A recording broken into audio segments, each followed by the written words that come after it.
for anybody considering self-employment in any description, be it franchising or on your own, there's a risk attached to it.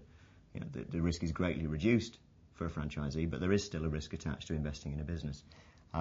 There's a framework to operate to, and as I've said already, that's a benefit. It's a real positive to think I have an idea what this business might look like.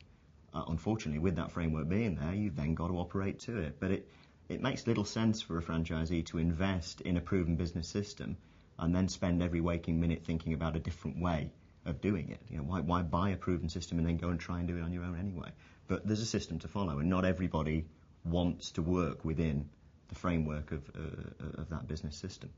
There's an investment to be made, but ultimately, at the end of the day, the investment, you would argue, is an investment that someone starting their own business on their own would be making anyway.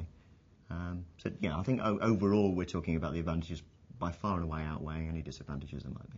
I think if you're a person that doesn't follow systems easily and maybe a little bit entrepreneurial, then sometimes the discipline of a franchise isn't that easy to follow. The disadvantages of franchising are that unlike working for someone else, you do have to be self-motivated. There are risks involved in franchising. There's no guaranteed success.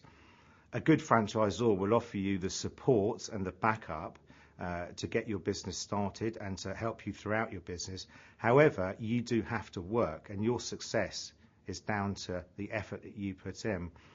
So it's important that you work very hard at the business.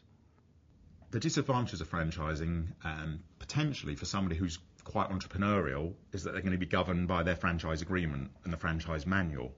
And so if you have someone who's very entrepreneurial, who wants to do their own thing, they would probably see it as being a disadvantage to be within a franchise. And we would as well, because they'd be quite hard to control probably. For some people, they may find that the contractual requirements of working within a franchise inhibit their entrepreneurial spirit. Sometimes, however, that can be confused for the maverick style of some independent businesses. One of the things that franchising does is to ensure that all of the legal, legislative requirements of any business are covered by the system that's imposed upon them.